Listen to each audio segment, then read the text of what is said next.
until this time. Thank you to our Panuku team for being here. So just to let everyone know what we're going to do, we do have a series of items which are time critical. We're going to deal with those. I'm actually going to ask Councillor Filipaina just to chair the next bit on Hanua, and I think Angela might or might not still be there. So, and we're just going to do a quick little double sort out on what the items are that we need to deal with. And I promise you we'll go home at some stage tonight. So we'll just check. I think we might be able to do this in about 45 minutes. Thanks, Councillor.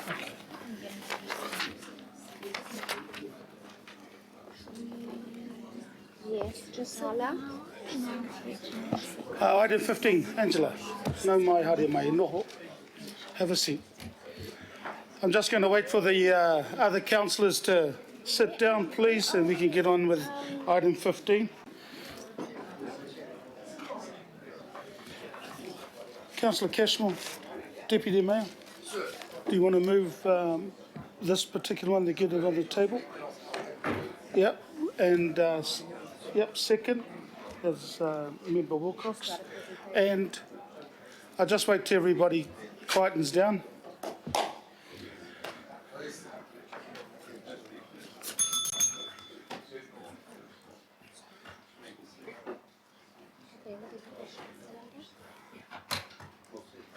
Thank you. All yours, Angela.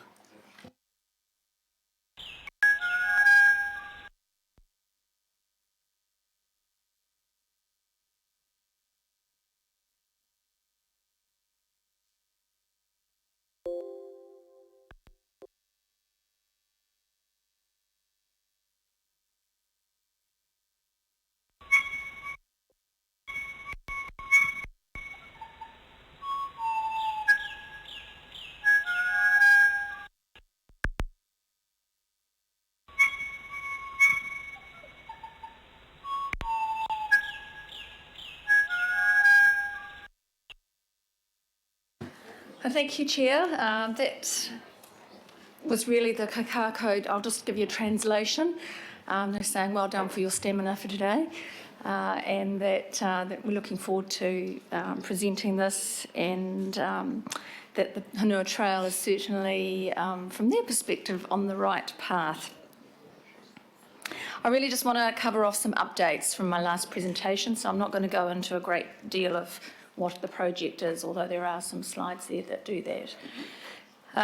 Since the last meeting, have been working or have discussions with Parks on the governance side of this trail, and it looks, things are going quite well there with our project manager, and certainly if it were to fold into regional parks, the Franklin Local Board would not be against that. We'd be supportive of that, or wherever it might land. We've had discussions too with Friends of Hanua, and also just keeping an eye on the Hauraki Trail project, which is inching its way past Miranda now. So they're making great progress. Also had discussion with the CE of the Hauraki Golf Forum, and I'll allude to this in a moment, but we feel, after following up from Councillor Fletcher's suggestion, that the project is more about cross-promotion than it is folding this into the Hauraki Golf Forum. But certainly with the vantage points through to the Hauraki Golf, there's certainly some opportunities to do that and to help the forum in that way. So I'm also doing a deputation at the next meeting at the forum on this as well. This image here is from a landscape architect student from Unitec. We've been working with them, this is the second year now, and they choose mock projects, and I try to give them some things that maybe could have teeth for them. And this is one of the students chose to perhaps look at the Hanua Trail, and this is the kind of facility they saw in the future. So a little bit of taste of what could be, and there were lots of other aspirational images there too.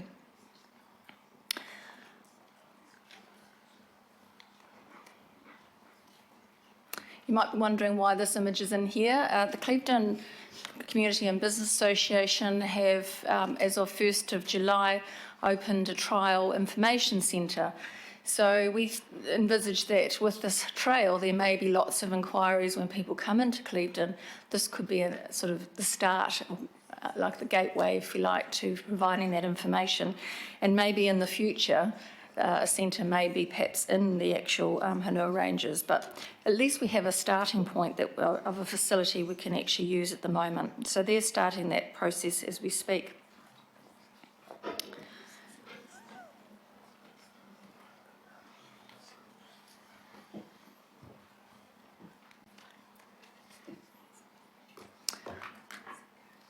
I think not only is the trail about biking and walking, it's also about what it can do for education and also socially in terms of training opportunities, learning about the environment. You saw the image of the Kauri dieback. Perhaps there's opportunities even for people to learn skills in actually track building, which has quite specific requirements. That there may be some opportunities there for people to change careers even. So not only is it about recreation, it's also about social, cultural and economic enabling.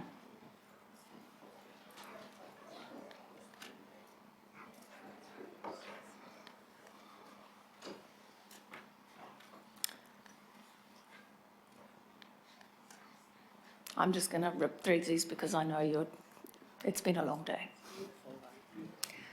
It is, so hopefully that gives you a little bit of respite there to see what we could do, and you've already seen that one.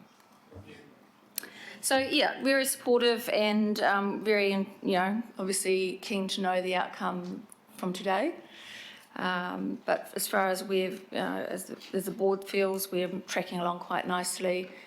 Really encouraged that the Regional Parks team are really behind this, encouraged that there may be opportunities to really have a true local board and governing body working group to follow this right through its progression. And this is really just the seed of, something that could be so much greater, and access into Auckland, I think, is going to be have lots of opportunity there. That's me. Thank you, Angela. I'm going to, it's already been moved and seconded to thank you, so I'm going to open up for questions. Matua Brown. Not a question, just a disclosure to speak in support of the resolutions.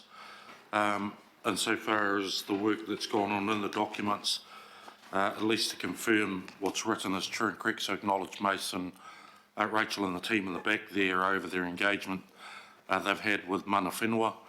What is uniquely different about this particular engagement is that mana whenua actually own land up in the ranges now through their settlements.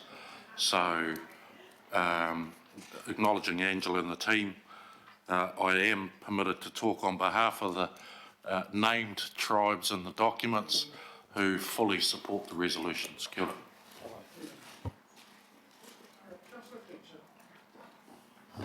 Oh, thank you, Mr. Chairman. I'd just like to echo those words of Member Brown. I think this is a wonderful initiative. It's a fantastic proposal, and I appreciate the advocacy that the Franklin Local Board have brought to it, and all of the work that they've done in terms of consultation with other groupings. And may I also acknowledge the generosity of mana whenua. So it's been moved by Deputy Mayor Cashmore and seconded by Member Wilcox. And then, so I'm going to put the recommendation just to thank the local board, say thank you. And I'll move that. All those in favour? Aye. Against? Carried. Kia ora. Item 16 now. This is when we'll feed back to you and whether it's a yes or no. It's actually been moved by Councillor Cashmore, this particular item, and seconded by Member Brown. Pardon? You're not moving this one? Okay. I'll move it. Yep. As long as we can stay at Bill's on the overnight. when we're Yeah, doing we the had trail. Councillor Walker. Hold on, I just came. So, Deputy Mayor. I will move the Hunua Trail. That's the one we're asking here. That's all right. And- clarity, Mr Chair, I was talking in relation to the I realise that, but I wasn't going to stop you.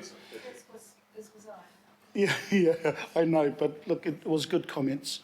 Our staff, we just called them. So, well, look, it's been moved and seconded, so there's no staff to report. We'll take it as read. Oh, we're going to, sorry. Well, yeah. Yeah, we're on Hunua. Okay. No, then you confused. So we just got the wrong Oh my, yeah. Sorry to be so quick on yours, but I just wanted to get through the agenda because, so we are now, for clarification, we are on item 16. Which is climate change. Oh, which is the climate change. So you need to be answered. Sorry, my bad. That was my fault. So are Trying to you, get are you through. still on Hunua? It's Hunua. Hunua. 15. Sorry, look, I am confused. Hunua, because I see Councillor Bartley's face, and you're right, look, my humble apologies. Hunua 15's done. That's gone through. Thank you. We're now on to item 16, which is climate change. Yes. And it's been moved by Councillor Walker, second. Yep, Councillor Darby. Ladies, please introduce yourselves and we head into the report. My apologies. Good evening. I'm Perrin. Yeah, let's see. I'm Perrin from Chief Sustainability Office, and I've got Anita here. We do have a presentation, but we don't have to go through it. I just thought I'd do an introduction as what we're going to talk about quickly. So we've put a draft submission in front of you for Zero Carbon Build Climate Change Response. Throughout developing the response, we've engaged all the council family members, and we also have ensured that local boards have had a chance to do formal input into it as well. So far we've received around 6 formal feedback on the submission as well. And we also have had meetings and conversations across the board sectors, and especially agriculture and horticulture, to understand the implications and the impacts on them.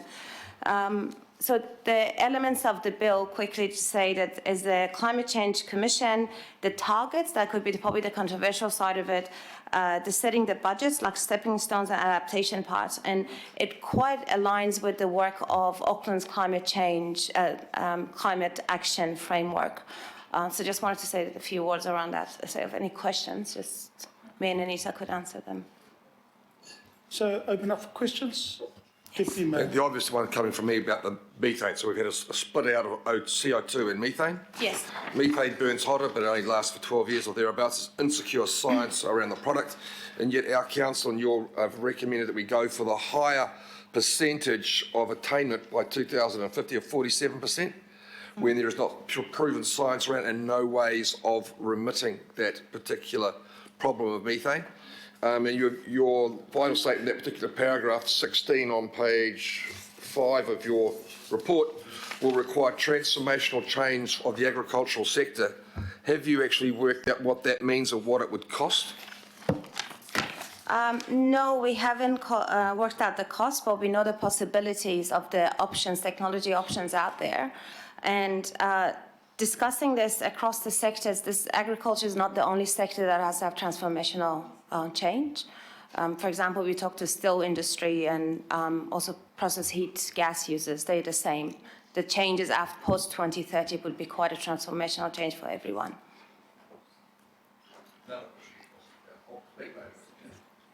Member Brown.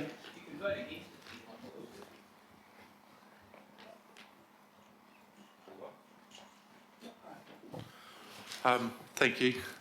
I just really want to speak to 2 things. One, to confirm that B actually did occur, and I just noted Penny's back in the room. So from the last exchange we had, we were down to finite, dare I say it, spelling and grammar and stuff. So that's actually happened, but there were some minor tweaks right at the 11th hour. One in particular I want to pick on, that you may not be aware of, and that's around the youth. So there was an element of leadership and taking responsibility of the draft in the give effect stage later on. and it named a number of communities, including council and others, but it omitted rangatahi, yet the rangatahi presence within the document's pretty strong. So one of the, if you were, finite additions that you won't be aware of that I just actually wanted to disclose is that we did push successfully the inclusion of ngā rangatahi in that space of collective ownership and responsibility of the plan once it takes effect. Kia ora. Thank you.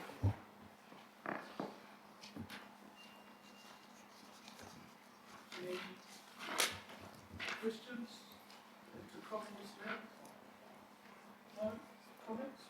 Be as brief as I possibly can, Mr Chair, and thank you. And thank you for your submission, all right?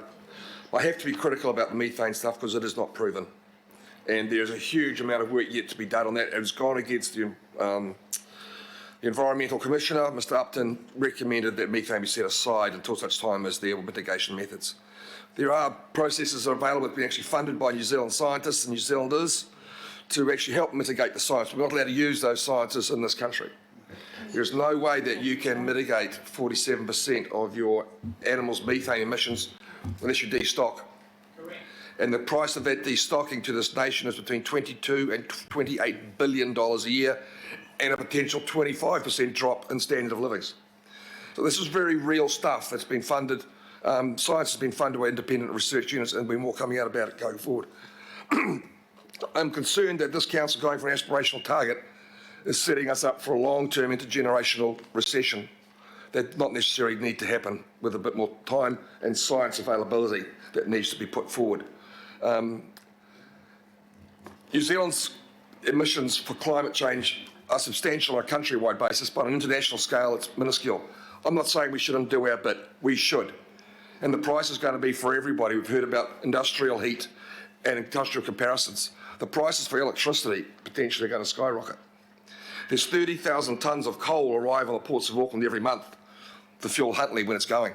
30,000 tonnes of coal a month. It's coming from Indonesia. I would suggest to you that when we get rid of 47% of our livestock, you'll be getting food from Indonesia as well. So those are some of the things we need to talk about. The theory's great, the practice and the pragmatism is absent from this particular document. And Mr Chair, I'm going to support our submission with the exception of the pieces on methane. I'd like that documented, please, because I think that is what we've written there is we do not understand the consequences and they will be massive.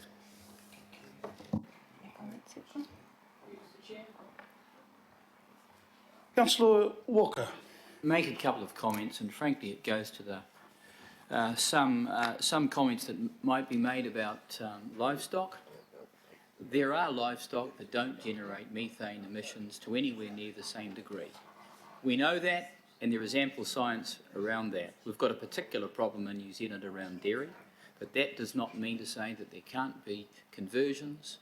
Those conversions can involve horticulture, they can involve other forms of livestock. Well, it's actively happening, and I would suggest that the farming community will be driving that, and the marketplace will drive that, and society will drive that, and youth will drive that. So look, we're just establishing whether you just wanted it noted, Councillor Cashmore, in regards to the methane. And if that's the case, we can then note it when it's gone through. So just be noted instead any changes. Okay, and also just to inform you, recommendation C, Councillor Penny Hulse will be put in there as the chair of the Environmental Community Committee. Okay, so I'll just wait for that to happen so you can see it on there. I just want to make a comment myself. I'm not going to voice my. Councillor Clough. Yeah, I'm not going to vote against anything, and I don't want to note anything. But there are issues that Councillor Cashmore brings up, and I mean, I just mentioned to him. I mean, there's a grass that's been developed that reduces the methane by 32%, and yet we can't grow it, and it's can't use it. It's a big issue, and yet that could make a huge a huge change to our methane emissions. So anyway, I'm just noting that more than anything. I'm certainly not going to say anything further or vote against. Okay, and I think Councillor Darby, you'll be the last. I think recommendation. I value those contributions from the Deputy Mayor and Councillor Clay on those challenges. We know there are enormous challenges, but this is a phenomenal challenge coming at us. No, it's not coming at us; it's at us. And but it sort of reminds me of something that happened in Germany when they made a decision about the nuclear power plants, and they decided to be out of nuclear so that they could be the global innovators. And they now take charge of a big chunk of the solar innovation market. And so the challenge here is to solve that problem, but to solve that problem, you need to force yourself to face the problem. And this forces us to face the problem. So you can't shy away from the problem, and by not shying away, you are forced to innovate. You are forced to amplify your ability to work in that space like never before and address those challenges. And they will be phenomenal. But we need to be phenomenal in our response. I'm not troubled by what you're suggesting, Councillor Cashmore. I think that is a great challenge to take on as a global leader in agriculture, in new agriculture.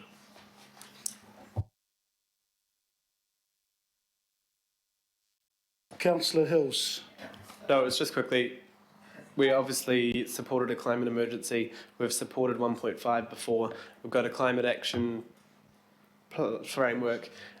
We have already signed up to the things. We've opposed deep sea oil drilling. We've wanting to speed up the bus electrification. We know there's an issue. We've already said it as a council. We've already shown our that we're trying to lead or taking the lead, so surely this is a no-brainer. You know, we had 2 young women at local government conference. Sorry, I think people have made me sick around this table today. Those 2 young women said to us, as local elected members sitting here from across New Zealand, we are the ones that are currently in control, currently can make decisions, and need to act now or get out of the way. So we either need to act now or get out of the way. And so this is a good submission. We can be stronger, but we know that the budgets we approved last year were on things like coastal erosion, fixing assets, 100 slips. We've got to fix another staircase in our area on a cliff that's going to cost $500,000. We are spending, the cost is now. The cost we are spending is on fixing issues to do with climate action. We're losing parks. We're discussing something later around floods around houses, and our dams during winter are only 50% full, and we're going to have to ask people to conserve water during winter in New Zealand. If we haven't already figured out that the cost is pretty high, then I'm a little worried where we're going. So this is good. We need to be always stronger, and you know, I don't think there is always a cost either. Things like, just one little example that I use all the time, City Rail Link, instead of using diesel generators, we plugged into the electricity, we saved a whole lot of money, and it was something like 700,000 gallons or litres of diesel we did not use. So it was an environmental and a cost saving. There's things like that where we can actually change the conversation, not around cost, but around what is the cost of not doing it. So thank you for the work you've all done. Thank you, and Member Wilcox will finish it off. Thank you, Mr. Chair. Look, I'm comfortable with the submission, but I think it needs to be made very clear. Māori are the largest rural providers in Auckland. Auckland is 2/3 rural, and Māori farms and forests are the largest rural industries in one group. So these impacts regarding methanes are going to affect them more than anybody else. And I've heard it all before. Everyone's making this corridor, but it looks like the Māoris are paying again. So, you know, I mean, I think we just need to be really careful when we do this methane corridor, because Councillor Bill is right. The cost will fall on Māori in the Tāporapora Peninsula, in the South Head Peninsula, in the Mangawhai area, and in and also in the Mahurangi area. So, I mean, I think it really needs to be made clear this is going to be an issue that is going to fall quite hard on Māori and on iwi settlements. And I think we just need to be very careful that we're signing up to something that we're able to control, because we actually can't control the climate. And so that what we do is how are we going to put support in, because I certainly ain't taking cows off my farm without wanting some kind of compensation. And, you know, it's hard enough to get a 2.5% ratepayers rise, let alone a 10%. So that's all I have to say. Thank you. So, Councillor Clow, did you have a question? No, I make a comment on this like you, Councillor Wood, you always said, just a You have tiny 10, one. yeah. All I'm going to say in passing 10 is that those who seconds. didn't notice that we did have a successful launch of green bonds for the second time. We issued 150 million, we had interest of over 400 million, and we secured a 2.13 for 6 years, so very successful. And that was for further purchase work with electric trains and cycleways. Thank you. So look, you've heard all the comments, and awesome submission, by the way. And so I will put it.